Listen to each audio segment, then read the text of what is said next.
आप सुन रहे हैं विविध भारती।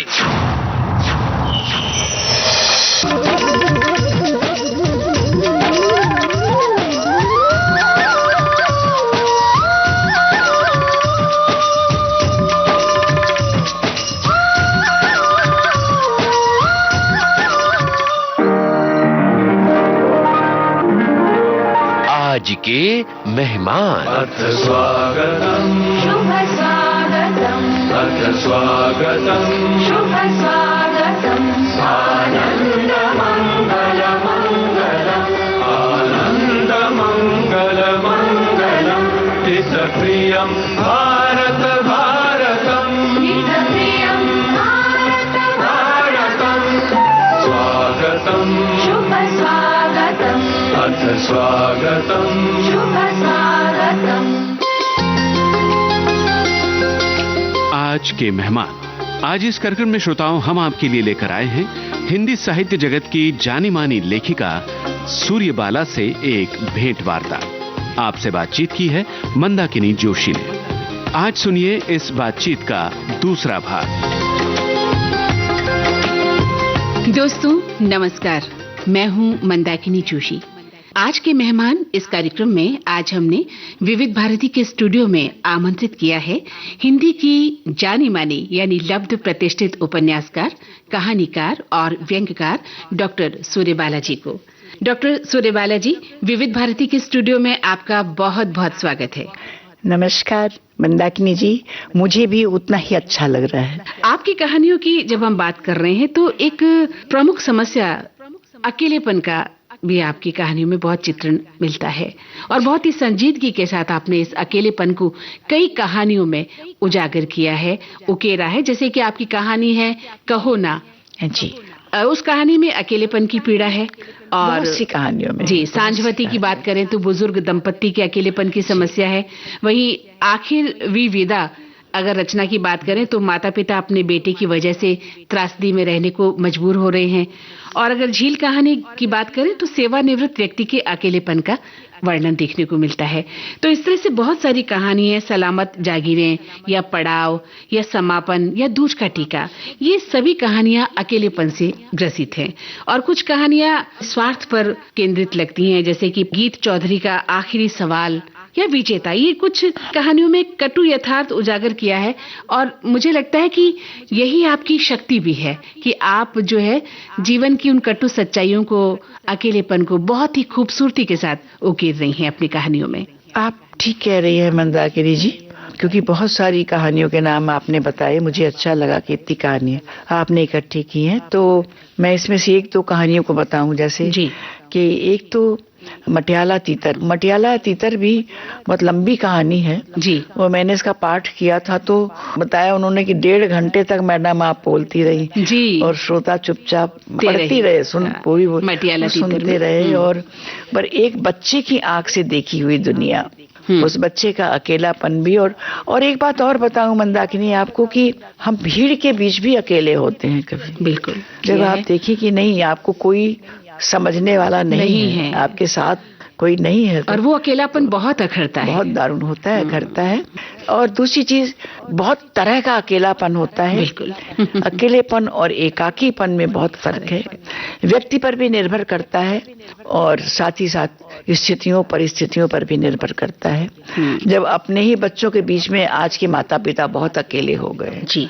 इस पर इतनी कहानियां मैं जब आज से 50 वर्ष पहले से लिख रही हूँ और मेरी निर्वासित कहानी आई थी, अकेले होते जाते माता पिता की पहली बार, तब से लेकर आज तक मेरा वो प्लॉट बहुत ज्यादा पसंद भी किया गया, लोकप्रिय भी हुआ।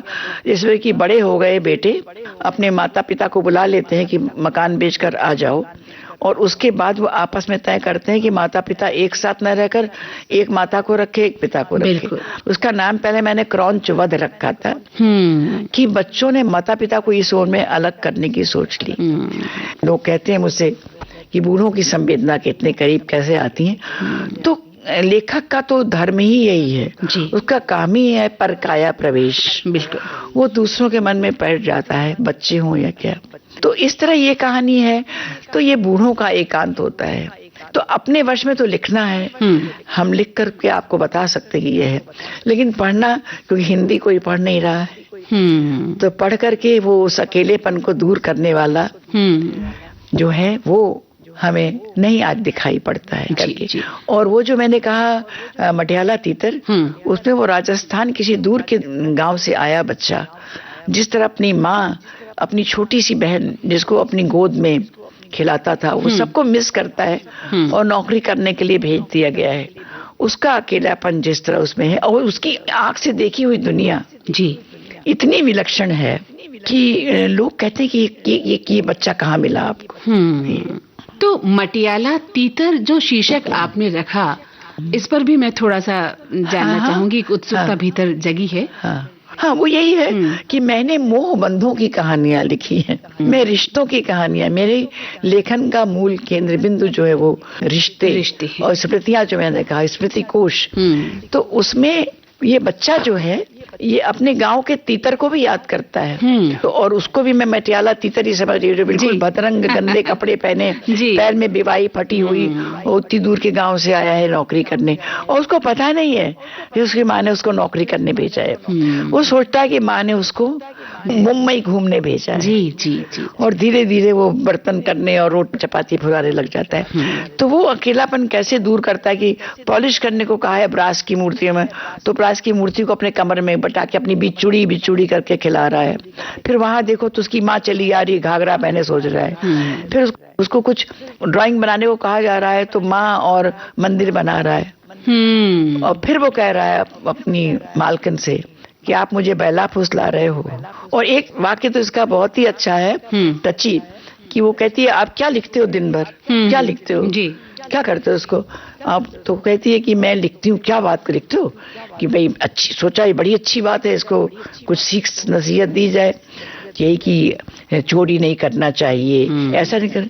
इतने में बात काट के कहता है बस यही, ये तो मेरे गांव का हीरालाल भी लिख देता है, आप फोकट में पैसे कमा रहे हो। और जब वो तरबूज खा रही है, मालकिन कह रही है एक फांक दे रही है, कह रहे आप खाओ, हमने तो नरे खाए, हमने तो खेतों से नरे खाए। तो मालकिन कह रही तुम चुराते थे? चुराना? ये जो पक्षी खा रहे हैं ये क्या चुरा रहे हैं? अरे वाह, भूख लगी है तो हमने जाकर खाया, तो हमने चोरी कैसे की? बहुत सुंदर। तो इतने मासूम सवालों से वो ध्वस्त कर देता है जी इस जो कहते हैं बड़ों की दुनिया। बहुत सुंदर वर्णन है। और आपकी कहानी जो मैंने भी पढ़ी है, मुझे लगता है कि छोटी छोटी चीजों को उकेरा गया है, छोटी छोटी बातों को बहुत मतलब इस तरीके से कहा गया है कि जिस पर आम आदमी तो सोच ही नहीं पाता है। अब हम चर्चा करेंगे उस उपन्यास की जिसने एक बार फिर से आपको बहुत बड़ी चर्चा में ला दिया है। और हमारे जो पाठक इस समय आपको सुन रहे होंगे वो तो समझ गए होंगे कि मैं क्या कहना चाह रही हूँ, लेकिन इस पर चर्चा करने से पहले हम एक गीत सुन लेते हैं। जरूर, बताइए। इस बार मेरा बहुत प्रिय गीत है,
तेरी याद को सीने से लगा तेरी याद को रोती रही मैं रात को रोती रही मैं रात को हालत पे मेरी चांद तारे रो गए शबनम हालत पे मेरी चांद तारे रो गए शबनम ये शाम की तन्हाइयाँ ऐसी में तेरा गम ये शाम की तन्हाइयाँ ऐसी में तेरा गम।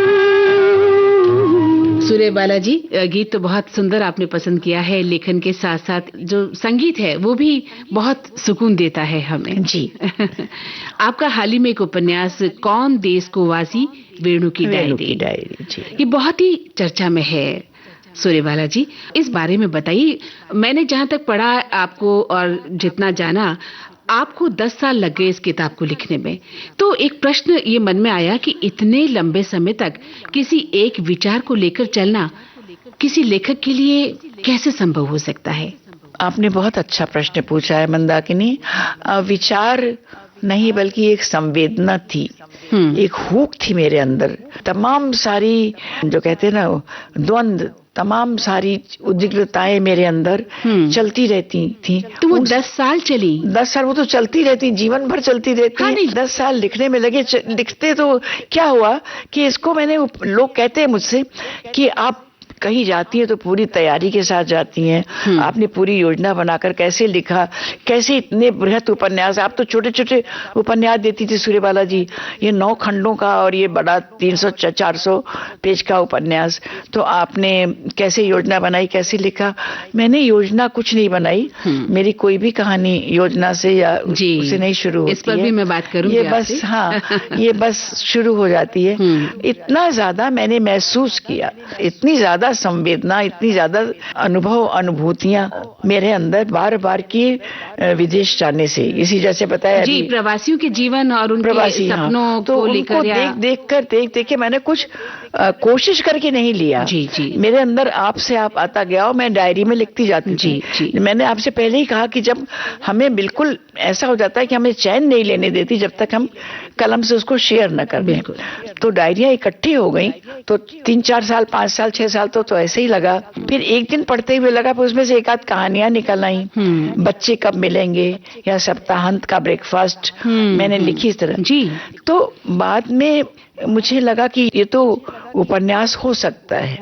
तो डायरियां पहले लिखी गई, बातें पहले लिखी गई, अपने मन को खाली पहले किया गया। हाँ। और बाद में खाली उनको एक तरह से मुझे जोड़ना था, उन सारी अनुभूतियों, संवेदनाओं को, चरित्र और एक कहानी। जी। तो कहानी में कुछ खास नहीं है, लेकिन कहानी को खास बनाती हैं मेरी संवेदनाएं, मेरी अनुभूतियां, जो लोग कहते हैं, और मेरे देखे हुए, मेरे महसूस किए हुए यथार्थ। देखिए, पश्चिम की स्त्री, पश्चिम के परिवार, पश्चिम के बच्चे, पश्चिम के संबंध, ये सब देखकर लगा कि विश्व के समृद्धतम देश की स्त्री ऐसी है, सबसे समृद्ध स्त्री, स्वतंत्र स्त्री। तो देखो, स्वतंत्र स्त्री और लिव इन की स्त्री और सबका क्या हश्र हो रहा है। तो ये चीजें मैंने लिखने के लिए नहीं करी, बल्कि वो पहले मेरे पास आई और तब लिखी गई इस तरह। जी। और कहानी तो देखिए, आजकल हमारे अंदर जानी कितनी, पूरा जीवन हमारे आसपास का हमारा कहानी है। जी। तो कहानियों को मुझे थोड़ा सा देखना पड़ा कि वेणु को लिया, वेणु की डायरी ही है, और वेणु की माँ है जिसने अपने बेटे को भेजा, और मेरे था कि मैं बार बार बेटे को भेजती थी। लोग कहते हैं आप इस कहानी में हैं, इस उपन्यास में। मैंने कहा बिल्कुल हूँ तो मैं अपनी हर कहानी में। जी। लेकिन इस कहानी में तो जब कोई जहाज, मतलब प्लेन उड़ता था, तो मतलब फिर एक वेणु जा रहा है, फिर एक वेणु ले जाया जा रहा है। और सबसे बड़ी बात है, दर्द है जो आपने दर्द है, सबसे बड़ा ये है कि हम ये सोचते हैं कि उपलब्धियों की गणना हम बहुत करते हैं, उपलब्धियों की बात हम बहुत करते हैं। उपलब्धियां मतलब भौतिक उपलब्धियां, जी, यहाँ पहुंच गए, वहां पहुंच गए, इतने डॉलर, उतने डॉलर, ये सब कमा लिया। अरे तुम छूछे कितने हो गए, तुम खाली कितने हो गए, इसका हिसाब कौन करेगा। खोखले कितने तुमसे हो कितना गए। छूट गया, हाँ। कितने अनमोल रिश्ते छूट गए, तुम्हारा कितना स्मृति कोश खाली हो गया।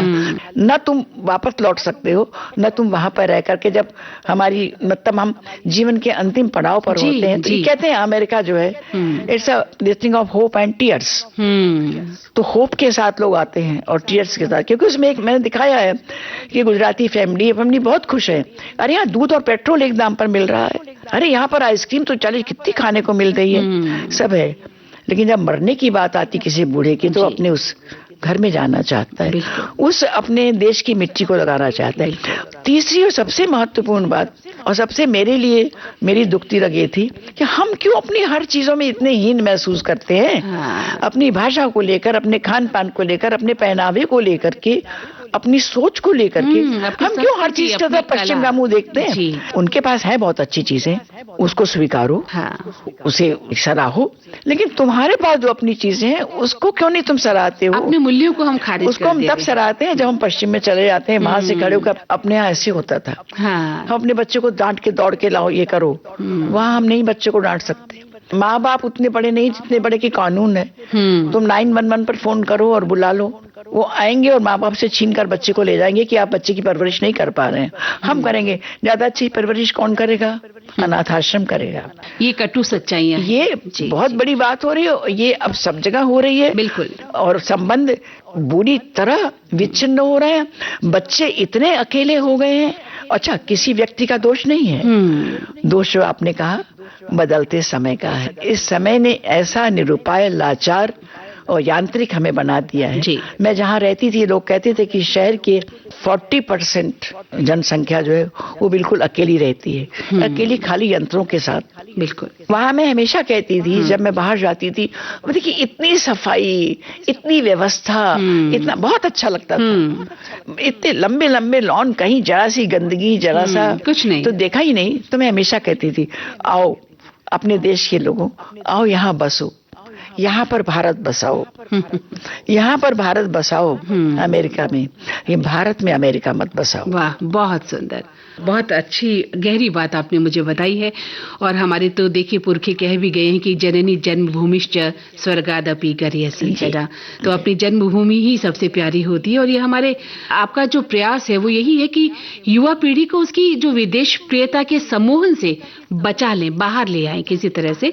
वो एक कोशिश आप अपनी लेखनी में बिल्कुल बिल्कुल। आप विदेश जाइए, पढ़िए, ठीक है, सब कुछ है, हाँ, लेकिन आप अपने देश को, जैसे बहुत पहले एक फिल्म भी आई थी इस तरह की, स्वदेश करके शायद, कि हम अपनी चीजों पर गर्व करना सीखें। जी बिल्कुल। लेकिन आपको जो अपने देश से अलगाव की जो स्थितियां हैं उस पर आपको दुख है। जो बिल्कुल फॉरेन में रहकर हम अपने देश से अलगाव कर रहे हैं और वहां के सपने देख रहे हैं, वहां के सपने बुन रहे हैं, तो उस पर आपका एक जो दुख है वो इस किताब में प्रकट हुआ है। अच्छा, और एक चीज अच्छी भी है, अब चीजें बदल भी रही हैं। अब कम से कम मैं तो 25 सालों से जा रही हूँ। तो पहले लोग जिस तरह मतलब चुप रहते थे, अब लोग खुलकर अपनी भाषा भी बोलते हैं जी, और अपनी चीजों पर गर्व की बात भी करते हैं। अपनी पूजा, अपनी चीज, एक बदलाव पिछले दशकों में ये बड़ा सुखद बदलाव आया है। लेकिन इतने बदलाव से काम नहीं चलने वाला है। हमें भारत में रहते हुए भारत की चीजों पर, अपने देश पर गर्व करना आना चाहिए। बहुत बड़ी बात कही आपने। तो जो आपका ये उपन्यास है, कौन देश को वासी वेणु की डायरी, ये लगभग 9 खंडों में बटा हुआ है। और इसमें अबोले संवाद है, या जलसा घर है, अपनी जगहों की तलाश में, या फिर उन्हीं रास्तों पर, ये उपशीर्षक है, नदी सी बह रही है सदी, तुम्हारी दुनिया में मेघा, लौट चले क्या हम भी, जो समृद्धि के फटे छप्पर के नीचे से, ये सारे जो है इस तरह के टाइटल के साथ आपकी ये किताब संपन्न होती है। जी, बहुत सुंदर। तो चलिए अब एक सुंदर सा गीत सुन लेते हैं। मुझे अब एक गीत याद आ रहा है, बड़ा चुपचाप शांत चलने वाला अवसादी सा गीत है, गमन फिल्म का है, आपकी याद आती रही। आपकी याद आती रही रात भर, आपकी याद आती रही रात भर, चश्मे नम मुस्कुराते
आती रही रात भर चश्म नम मुस्कुराती रही।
जी, अब हम आपकी उस विधा पर आते हैं जहां आप अपनी पीढ़ी की लेखिकाओं में अकेली मानी जाती हैं। जी आप मेरा इशारा समझ गई हैं। कहते हैं कि सूर्यबाला जी ही एक ऐसी लेखिका हैं जो हास्य व्यंग्य लिखती हैं। तो आपको व्यंग्य की पितामही भी कहा जाता है और मालती जोशी जैसी महान लेखिका ने आपको हिंदी की पहली व्यंग्यकार होने का गौरव भी दिया है। कैसा लगता है मुझे आपको? बहुत अच्छा लगा था। मेरी ही वो 75वीं वर्षगांठ थी और उसमें मालती जी आई थी और उन्होंने मंच पर खड़े होकर यूं ही बातों के दौरान कहा कि सूर्यबाला जी को हिंदी की पहली महिला कथाकार होने का गौरव प्राप्त है। मैं बिल्कुल सुनती रह गई। अच्छा लगा मुझे। ने जो कहा मैं लिखती हूँ जी, कहानी है, व्यंग्य है, उपन्यास है, कोई संस्मरण है, उससे अंतर नहीं है। जिसमें डूबना मन कर रहा है वो लिखूंगी। तो अक्सर लोग इस तरह कहने लगते हैं कि आप जैसे किस विधा में ज्यादा अच्छा महसूस करती हैं। मैं कहती हूँ नहीं, ऐसी कोई बात नहीं है। कलम जिस तरफ मुड़ जाए तो ये व्यंग्य भी ऐसे ही मेरे साथ बचपन से जुड़ा। तो अजगर करे न चाकरी या धृतराष्ट्र टाइम्स है या देश सेवा के अखाड़े में और झगड़ा निपटाकर दफ्तर, इस तरह के हास्य व्यंग्य जो है आपने लिखे। तो किस तरह से हास्य व्यंग्य की शुरुआत हुई? जिस तरह कहानियों की शुरुआत हुई मंदाकिनी, उसी तरह हास्य व्यंग्य की भी शुरुआत हुई। जो मैंने आपसे कहा कि हमारा परिवार बहुत ही विटी, नोक झोंक, हंसी दिल्लगी, चुटकी, कटाक्ष, इस तरह के हास्य परिहास सब चलता था परिवारों में। एक दूसरे की जो कह रहे थे नहले पे दहला, इसमें बचपन बड़ा हुआ, लेकिन स्तरीय जी, बड़ा अच्छा, बिल्कुल। और हास्य व्यंग्य तो अपने साहित्य में भी, उसमें भी कहाँ नहीं है ही। इसके साथ में बड़ी हुई। तो जैसे मैं जब कहानी आती तो कहानी लिखती और हास्य व्यंग्य जैसा आता वो लिखती, लेकिन मैं ये नहीं जानती थी कि ये व्यंग्य एक विधा होने वाली है या एक साहित्य की एक विधा, और इसमें मैं जो लिख रही हूँ वो बाद में मैंने धर्मयुग और सारिका पढ़ी और परसाई जी के और शरद जोशी जी के। जी जी जी, उनको मैं प्रणाम करती हूँ उन लोगों को। और त्यागी जी के भी उस समय केपी सक्सेना थे जी, तो श्रीलाल शुक्ल जी। तो शुरू से आदत रही है अच्छा ही पढ़ने की। जी बिल्कुल, मैं आपसे जानना भी चाह रही थी कि आप हरिशंकर परसाई जी की बात करें या काका हाथरसी हैं या शीला शुक्ल साहब हैं, अशोक चक्रधर साहब हैं, सुनील जोगी साहब हैं या शैल चतुर्वेदी जी हैं, जिन्हें देखते ही हमें हंसी आ जाती थी, तो इनमें से आप किन से प्रभावित रही? देखिए, ये तो मेरा कहानियों के साथ भी है, उपन्यास के साथ भी, व्यंग्य के साथ। प्रभावित मैं किसी एक से नहीं होती, किसी एक पुस्तक से और पुस्तक के भी किन्हीं किन्हीं अंशों से होती हूँ जी। क्योंकि मैं ये मानती हूँ कि अच्छा से अच्छा, बड़ा से बड़ा लेखक भी सामान्य भी लिखता है और सामान्य छोटा युवा लेखक भी बहुत उत्कृष्ट लिख जाता है जी, बहुत बड़ी। लेकिन सब मिलाकर के हमारे ये जो ट्रेंड सेटर रहे हैं, हमारे व्यंग्य के, ये शरद जोशी, श्रीलाल शुक्ल और परसाई जी, रविन्द्रनाथ त्यागी, और उनमें मैं केपी सक्सेना को भी जोड़ती हूँ। और हाँ, तो लेकिन मैंने बचपन में और भी लोगों को पढ़ा, उर्दू के भी लोगों को पढ़ा, शौकत थानवी को पढ़ा और जेपी श्रीवास्तव को पढ़ा, और हमारे समय में मेरे साथ हमारे पिता के बल्कि मित्र भी थे, मैंने देखा नहीं उनको, बस सुना, बेडप बनारसी कृष्णदेव प्रसाद गौड़, जिनकी लेफ्टिनेंट पिक्सन की डायरी जैसी पुस्तक बहुत मशहूर है, और भैया जी बनारसी, उन्होंने तो आज के वो जो मैंने कहा कि आदमी मेरी कहानियां और कविताएं छपा करती थी, तो उसके वो साहित्य संपादक थे। मतलब इन लोगों से सबसे मैंने कुछ ना कुछ लिया जी। बिल्कुल, तो सबको प्रणाम मैं इसलिए कहती हूँ कि जो कहते हैं ना, ये हमारी आधारशिलाएं, लखावरी ईंटें हैं जो हमें दी गई, फिर उसके ऊपर ही हमारी जो लेखन है वो चला। लेकिन ऐसे मैंने, लोग कहते हैं कि आप में किसी की छाप नहीं है और आप व्यंग्य को अलग से इंजेक्ट नहीं कर सकती। हमारे समय के हैं हरीश पाठक हैं, डॉक्टर प्रेमचंद मेजे हैं जिन्होंने व्यंग्य यात्रा जैसी पत्रिका निकाली है, ट्रेंड सेटर, ज्ञान चतुर्वेदी हैं जी। तो बहुत से इस तरह के हमारे समय के, हमारे साथ के लेखक हैं, उनसे भी बहुत कुछ लेते हैं। तो ये लेन देन चलता रहता है। मतलब हर की अलग अलग अपनी भाषा शिल्प है, अपनी रचना शैली है। लेकिन मुझे लोग एक चीज कहते हैं कि आप व्यंग्य को अलग से रचना में इंजेक्ट नहीं करती हैं जी, बहुत स्वाभाविक तौर से आता है। हाँ। बहुत ऊंचे क्लास का नहीं है ये, मैं जानती हूँ नहीं, ये लोगों को अच्छा बहुत लगता है जी, बस लोग पढ़ लेते हैं। अपनी व्यंग्य रचनाएं लिखी हैं मैंने, जैसे जड़ों से जुड़ने का सवाल।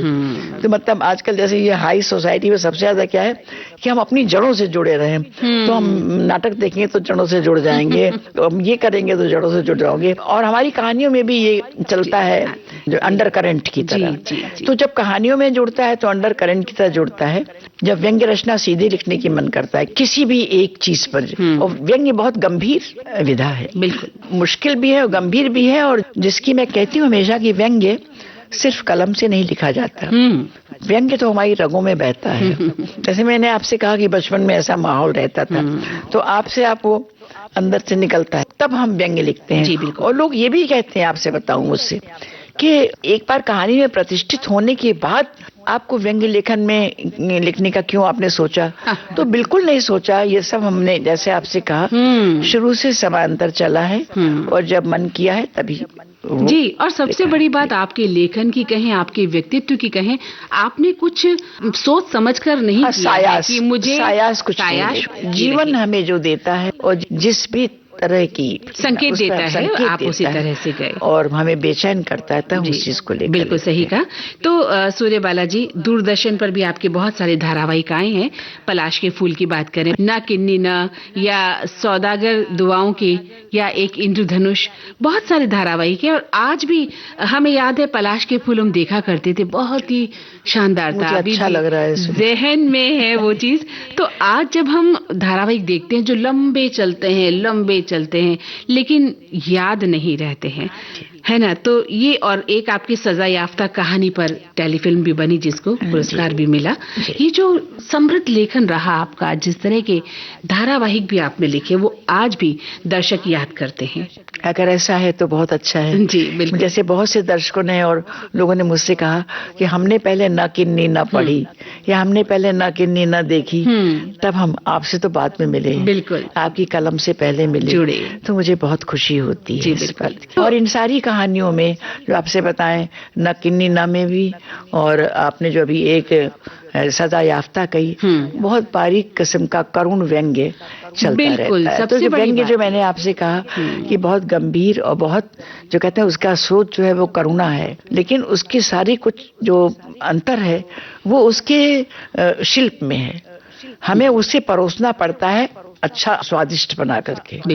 मतलब चुटकी व्यंग्य को हम सीधे अभिधा में लिख दें तो कहानी हो जाएगा, लेख हो जाएगा, और जब उसे व्यंजना में लिखते हैं तब वो व्यंग्य हो जाता है। बहुत अच्छा लग रहा है आपसे बात करके सूर्यबाला जी। एक गीत सुन लेते हैं और इस चर्चा को आगे बढ़ाते हैं। एक और भी गीत है जो मुझे और मेरे पति को बहुत पसंद है।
जी के नाम की अगर हम बात करें तो सूर्यबाला यानी सूर्यपुत्री ऐसा कहा जाता है।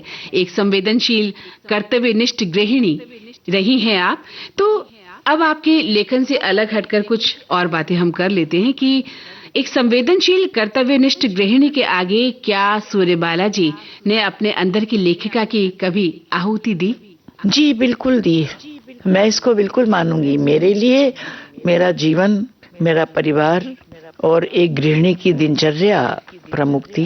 उसका मुझे बहुत नुकसान भी उठाना पड़ा, मुझे पता है, लेकिन मैं उसे नुकसान नहीं मानती, मैं उसे लाभ मानती हूँ। मैं बाहर नहीं निकली कभी, कहीं नहीं गई, मिली जुली नहीं चाहिए। इसका लोगों ने गलत अर्थ भी लगाया, जबकि गलत अर्थ नहीं था। वो सोचते थे कि भाई ये धर्मी में प्रकाशित होने वाली बड़ी लेखिका है। ऐसा कुछ नहीं था मेरे साथ। मेरे परिवार का, संयुक्त कुटुंब की ऐसी कुछ थी, संहिताएं थी कि उसमें बाहर निकलने की गुंजाइश नहीं थी। जी। और मेरी प्रकृति भी उतनी अनुकूल नहीं थी कि मैं बहुत ज्यादा इसमें जाती। जिस परिवार ने मुझे इतना दिया उसके लिए मुझे पहले तो मैं, ये तो बात है, लेकिन जो लिखा वो पूरी ईमानदारी से लिखा, सच्चाई और के अपने साथ। पाठक को कभी छला नहीं। बिल्कुल। जितना हो सकता था उसकी अंजलि में थोड़ा ना थोड़ा मूल्यवान ही रखने की कोशिश की, वो तो उसके साथ रहे। क्योंकि मैं हमेशा कहती हूँ मंदाकिनी कि कहानी में ये होता है, पाठक को आपकी कहानी नहीं चाहिए, पाठक को उसकी कहानी चाहिए। बिल्कुल सही। जिस कहानी को पढ़ के उसे लगे ये तो मेरी कहानी है, ये तो मैं सोच रहा था, ये तो मैंने लिखी थी।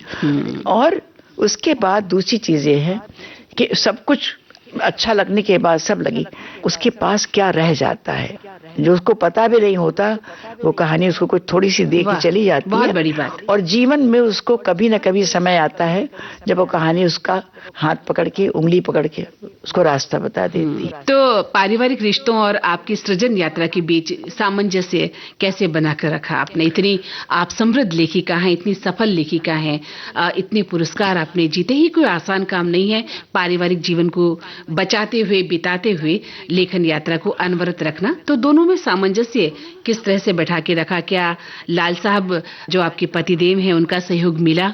देखिए, उनका सहयोग यही सबसे बड़ा था कि उन्होंने मुझे रोका नहीं, लिखने से मना नहीं किया, लेकिन वो रोकते कहाँ से? मैंने उनकी उपस्थिति में कभी लिखा ही नहीं। जी। बच्चे और पति घर से गए और मैंने दराज खोला, और बच्चे और पति की आहट आई और मेरा दराज बंद हो गया। जी। उसके बाद कभी रात में लिखने की कोशिश की तो हम लोग इतनी बात कर रहे थे ये कि जब पुरुष लेखक लिखता है तो घर में कर्फ्यू लग जाता है, पापा लिख रहे हैं, पापा लिख रहे हैं। इसीलिए हम तो छिपा छिपा के लिखते थे। मैं लोगों से कहती हूँ कि लोग छुप के प्रेम करते हैं, मैंने छुप कर लिखा है, लेखन किया, मैंने छुप छुप कर लिखा है। और उसमें एक आनंद है। हाँ। किसी ने मना नहीं किया लिखने से, लिखो ना।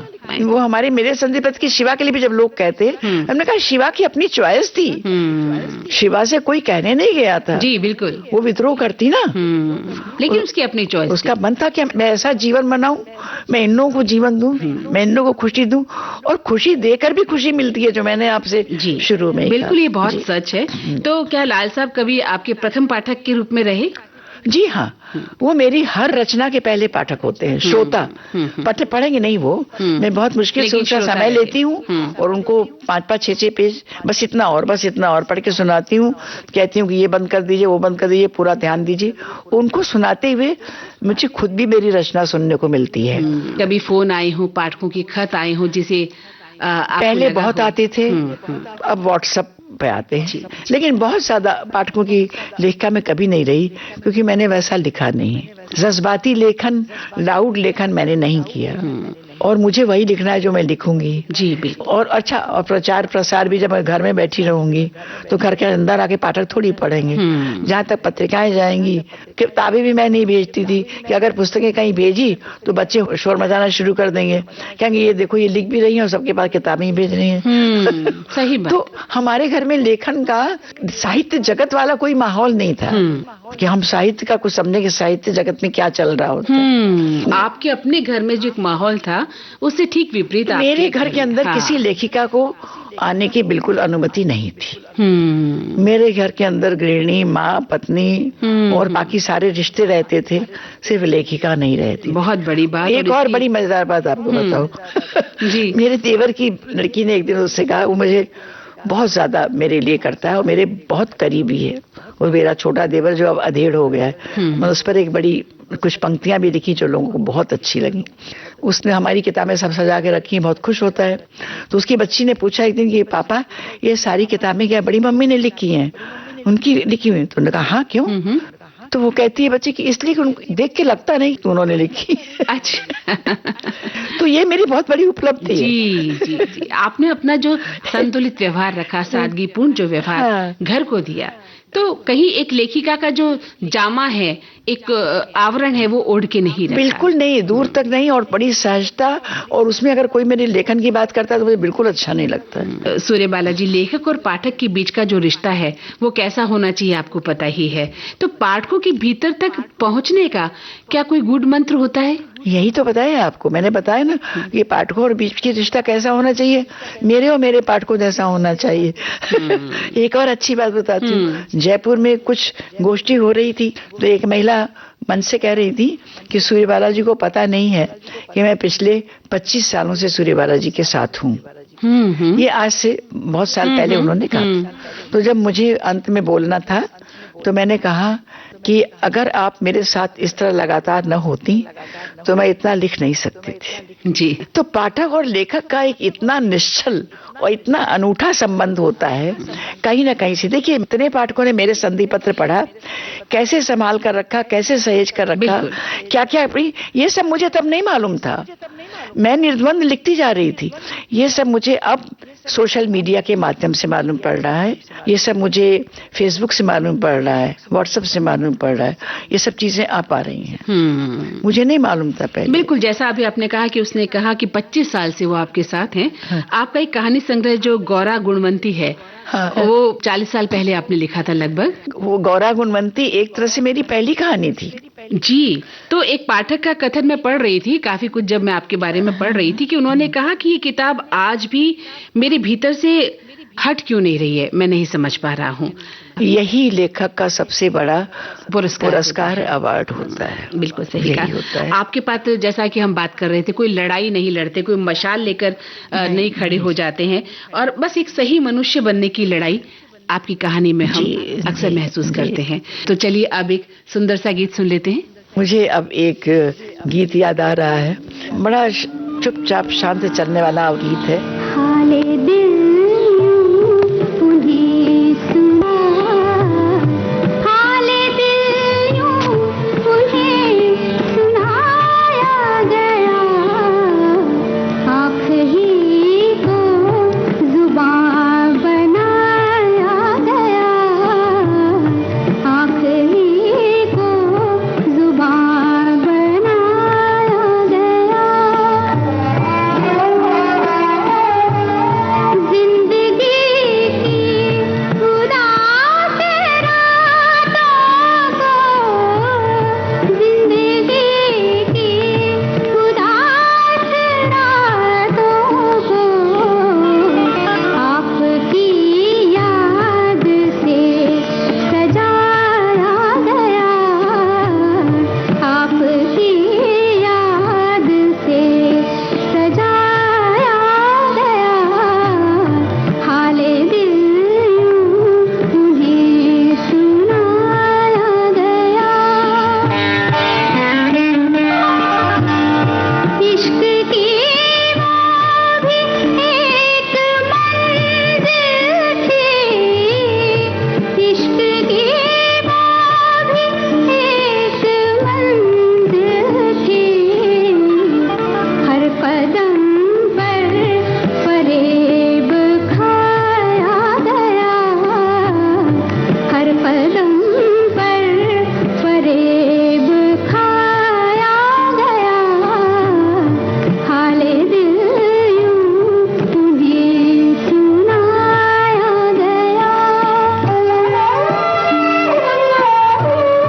लाख तूफान समेट कर यारब, लाख तूफान समेट कर यारब, इसलिए एक दिल बनाया गया, इसलिए एक दिल बनाया गया, हाले दिल उन्हें सुनाया गया, आँख ही को जुबान बनाया गया।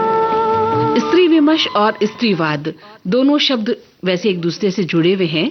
एक जगह आपने ये भी कहा कि स्त्री विमर्श अपने सही अर्थों में रहा ही नहीं है, देखा जाए तो वो फार्मूलाबद्ध लेखन बनकर रह गया है। जी, मैंने कहा है ना? मैं मानती हूँ शब्दों में थोड़ा हेर फेर हो सकता है, पर मैं ये मानती हूँ, मैं कहती हूँ कि विमर्श स्त्री के जिस पक्ष को लेकर हुआ है, स्त्री सिर्फ उतनी नहीं है, स्त्री उससे बहुत गहरी और जो मैंने आपसे कहा कि हर स्त्री का एक अलग संवेदना अलग होती है, आप उसे कभी एक खांचे में नहीं बांट सकते हैं। बहुत सुंदर। कुछ चीजें हैं हाँ। यूनिवर्सल आप कह सकती हैं, जो भी, तो वो तो बहुत थोड़ी सी है, उन पर वो सुपरफिशियल अपना कर लीजिए, लेकिन बाकी जीवन बहुत गहरा होता है।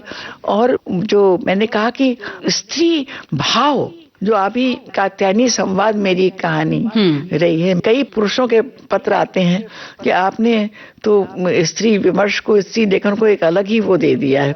तो उस पर यह है कि जैसे कात्यायनी संवाद में उसका पति अब उसको लकवा मार गया या जो भी है, कात्यायनी लगी है, उसकी सहेली मेधा कहती है, क्यों तुम इसके पीछे अपना जीवन बर्बाद कर रही हो, क्यों ये कर रही हो? तो वो कहती, देखो इसको मैंने शब्द लिखा, मैं तंग आ गई थी सुनते सुनते, मैं मानवीय कर रही हूँ। देखिए, जो मैंने आपसे कहा, स्त्री पुरुष मूल्य अलग अलग नहीं होते, मानवीय मूल्य जी।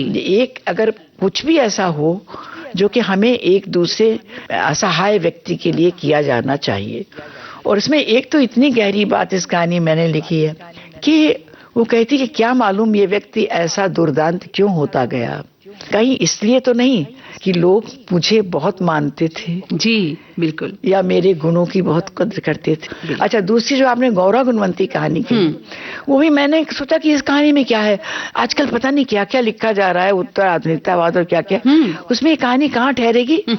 तो मैंने उसको मतलब इधर उधर होती रही, ये तो एक छोटी सी भावुक लड़की की कहानी। लेकिन जब पाठक पढ़ता है तो उसके भीतर से वो कहानी निकली नहीं। और पाठक कहते हैं मुझसे, और लेखक भी अब बड़े कहते हैं कि सबसे अच्छी बात यह है कि आपने गौरा गुणवंती को कहानी बनाने की कोशिश नहीं की। तो मेरी कोई कहानी मैंने बनाई नहीं, जो कुछ हुआ कहानी जैसा चाहे वो लिखती चली गई, पात्र अपने ये होते चले गए, मेरी संवेदना साथ साथ रही। हाँ, एक बात अवश्य है, ये भी आपको बता दूं कि मेरे अंदर एक आलोचक, लेखक मैं चाहे जैसी हूँ, आलोचक मैं बहुत सख्त हूँ जी। और मैं अपनी भी आलोचक हूँ और दूसरों की भी हूँ। वो बड़े से बड़े लेखक की, चाहे उसको कोई भी बड़ा से बड़ा पुरस्कार मिला हो जी, तो ये है कि आप खुद आलोचक बनिए पहले, और लिखने के बहुत दिनों बाद अपनी रचना को उलटिए और देखिए जी। बिल्कुल, आपके अंदर का आत्म आपको बताएगा कि ये लाइन आपकी हल्की है, ये लाइन नहीं ठीक हो पाई, आप उसको अगर निर्मम हो पाइए। हम सभी डॉक्टर सूर्यबाला को उनके लेखन से जानते हैं, उनके रचना कर्म से पहचानते हैं, लेकिन अगर हम ये जानना चाहें कि इन कहानियों से परे की सूर्यबाला कौन है, कैसी है, तो आप क्या कहेंगी? उस सूर्यबाला को तो मैं खुद भी नहीं जानती, और मैं बताऊं, मैं ही नहीं, आप भी नहीं जानती। आदमी अपने आप को, हम उसी की तलाश करते रहते हैं कि हम क्या हैं, उसी तलाश में हम निकलते हैं, उसी तलाश में हम लिखते हैं। तो बस यही है, और अपने आप को जानना बहुत महत्वपूर्ण है। हमारे उपनिषदों में कहा है, कुछ जाना तो यही जाना कि कुछ नहीं जाना। बहुत सुंदर, बिल्कुल सही कहा। और देखिए सूर्यबाला जी, आज लिखने वालों की संख्या तो बहुत बढ़ गई है, छपने वाले भी बहुत हो गए हैं, प्रकाशक भी बहुत हैं, चीजें पढ़ी भी जा रही हैं, पर उसका असर जो है कहीं दिखाई नहीं देता। यानी जो बौद्धिक उद्वेलन होना चाहिए वो कहीं दिखाई नहीं देता, बल्कि क्या दिखाई देता है, जैसा कि अभी आपने कहा कि बोल्ड राइटिंग, जैसा हमने कहा स्त्री विमर्श पर बात, स्त्री के अधिकारों की बात, कंधे से कंधा मिलाकर चलने की बात, या स्त्री के अधिकारों की बात, स्त्री विमर्श की देह की आजादी, या नारी मुक्ति के नाम पर जो मुक्त नारी है, या विवाहेतर जो संबंध है उन पर चर्चा, ये सभी में हम लोग बहुत आसक्त हैं इन सभी विषयों पर, लेकिन जो मूल पक्ष है, जो मूल बात है, उससे हम बहुत दूर होते चले जा रहे हैं। लेकिन एक आपको अच्छी बात ही बताऊं, इधर मैंने कुछ बहुत नए लेखकों को पढ़ा जी। जैसे मैंने कहा कि इस नई जनरेशन ने शिवा को तलाशा और शिवा को सराखों पे रखा, तो नए लेखक जो है, बिल्कुल नए लेखक, जबकि हम सोचते थे अभी 2 दशक पहले होती थी कि भाई कैसी होगी 21वीं सदी की कहानी, और हम सोचते थे बड़ी यांत्रिक होगी और तब तक ये होगा वो होगा, ऐसे सिर्फ परिवर्तन आएंगे। लेकिन मैं जो देख रही हूँ, बहुत अच्छा, बहुत गहरा, बहुत सूक्ष्म लिख रहे हैं, और मानव मन का और स्त्री मन के बहुत अछूते प्रकोष्ठों तक पहुंच रहे हैं नए लेखक, लेकिन बहुत कम नए लेखक। और हर दौर में ये होता है कि कुछ बहुत अच्छा लेखन होता है, बहुत गहरा, बहुत सूक्ष्म, और कुछ सामान्य चलता रहता है, और कुछ बीच की भी पंक्ति होती है। जी। दूसरों को छूती हुई। तो आजकल भी यही हो रहा है, लेकिन मेरे लिए सबसे बड़ी आश्वस्ति ये है कि नए लेखक कुछ इस यंत्र रफ्तारी समय में भी डूबकर इत्मीनान से, मनोयोग से लिख रहे हैं। जी, बहुत अच्छा। बस वो सुर्खियों के पीछे ना भागे और वो लिखते रहें। ये साधना की तरह लेखन को मैं एक तीर्थ मानती हूँ, तो मेरी आत्मा बहुत तृप्त संतुष्ट हुई। जी, हमारे पाठक जो इस समय आपका ये साक्षात्कार सुन रहे होंगे, आपके जो पाठक हैं वो ये भी जानना चाहते होंगे कि डॉक्टर सूर्यबाला इन दिनों क्या पढ़ रही हैं, इन दिनों क्या लिख रही हैं। मैं पढ़ती बहुत हूँ और नयों को पढ़ रही हूँ, तभी तो मैं ये बता पा रही हूँ आपको। नहीं तो बीच में मैं यही कहती थी थोड़े सालों पहले तक कि नए लेखक में बहुत ज्यादा आत्मविश्वास है और अति आत्मविश्वास नहीं होना चाहिए, लेखक के पास आत्मविश्वास कम होना चाहिए, ये सब। लेकिन अभी मैं देख रही हूँ कि कुछ है लेखक जो लिख रहे हैं। तो नया मैं आजकल इसलिए नहीं लिख रही हूँ कि आपके सामने मैं बैठकर बात तो कर रही हूँ, लेकिन मैं बहुत ज्यादा देर बैठ ही नहीं सकती और लेट कर पेंसिल से उस तरह लिखा नहीं जा सकता है, तो मैं बहुत कम लिख रही हूँ। लेकिन अभी अभी मेरी पुस्तक अभी आई है, यादों के शिलालेख, जी, वाणी प्रकाशन से, और एक संपादित पुस्तक आई है लेकिन बहुत सुंदर, डॉक्टर रंजना अरगड़े की, निर्वासित सन्नाटे, जिसमें उन्होंने वृद्ध संवेदना, मेरी 11-12 कहानियां, और उन्होंने इकट्ठी की इतनी कहानियां कहाँ से, मुझे पता नहीं था इतनी है। वो वृद्ध संवेदना की कहानियों को लेकर उन्होंने शीर्षक दिया, मेरी कहानियों को लेकर 2, निर्वासित और सन्नाटे, निर्वासित सन्नाटे। बहुत सुंदर। तो वो है। और एक मेरी जो कहानियां अभी तक किसी में आने से छूट गई थी, बची खुची कहानियां, क्योंकि समग्र तो आ गया 3 खंडों में मेरी कहानियों का, लेकिन तो भी कुछ कहानियां छूटी हुई थी। तो वो कहानियां छूटे हुए पृष्ठ, और ये शीर्षक दिया है डॉक्टर चंद्रिका त्रिपाठी ने, हिंदी की बहुत अच्छी समीक्षिका, कवयित्री, लेखिका।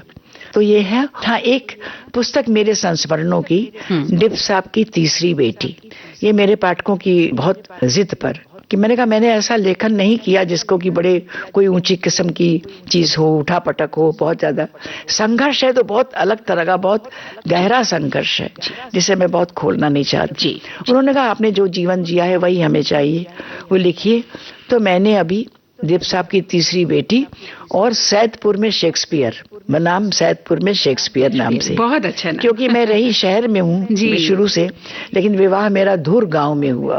तो मैंने लिखा कि सैदपुर गांव में शेक्सपियर ने कहा मुझसे मेरे कानों में कि world is a stage and we are actor. जी। तो मैंने कहा सूर्यबाला अब शुरू कर दो अपना अभिनय। जी, तो सूर्यबाला जी, अब बस एक आखिरी गीत आपसे और जानना चाहते हैं कि कौन सा गीत आप सुनना पसंद करेंगी।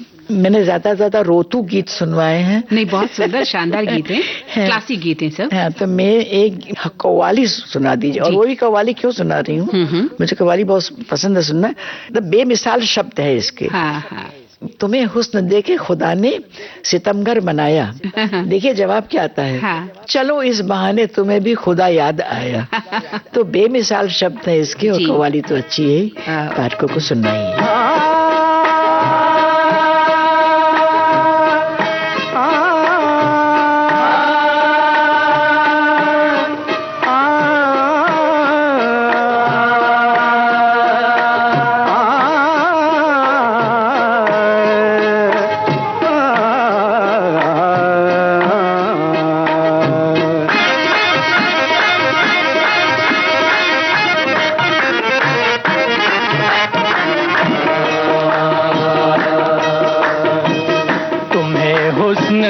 के खुदा ने सितमगर बनाया तुम्हें हुस्न दे के खुदा ने सितमगर बनाया।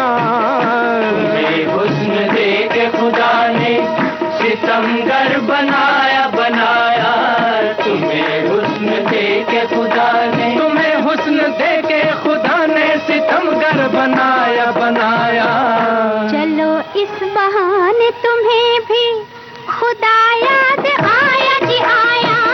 चलो इस बहाने तुम्हें भी खुदा याद आया। चलो इस बहाने तुम्हें भी खुदा याद आया जी आया। चलो इस बहाने तुम्हें भी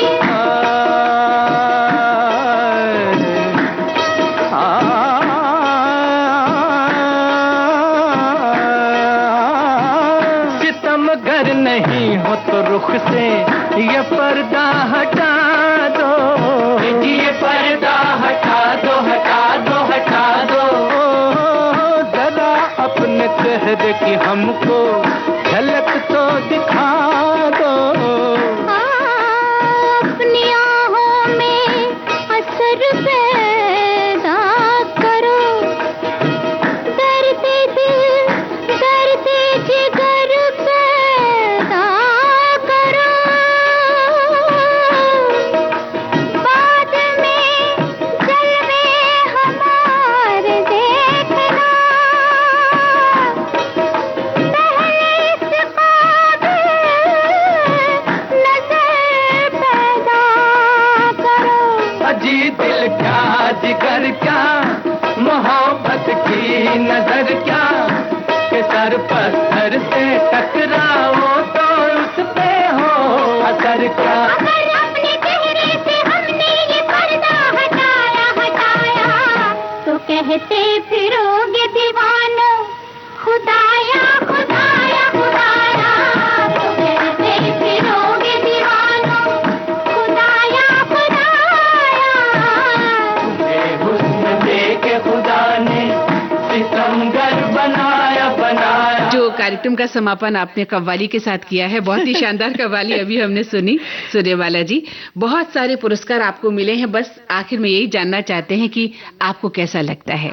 मुझे बस कोई पाठक जब ऐसे 2-4 शब्द कह देता है, बस वो सबसे अच्छा लगता है, सबसे बड़ा पुरस्कार। भाई बाकी सब ठीक है, मिलता है तो अच्छा लगता है जी। लगता है कि हाँ कहीं मेरी चीज पहुंची और कहीं किसी ने समझा, ये ठीक है। तो डॉक्टर सूर्यबाला जी, आप हमारे आमंत्रण पर विविध भारती के स्टूडियो में आई, आपने अपना अमूल्य वक्त हमें दिया है, आपका बहुत बहुत आभार।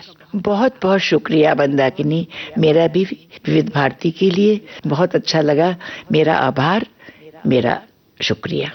तो दोस्तों, अब मंदाकिनी जोशी को इस कार्यक्रम से दें इजाजत। नमस्कार।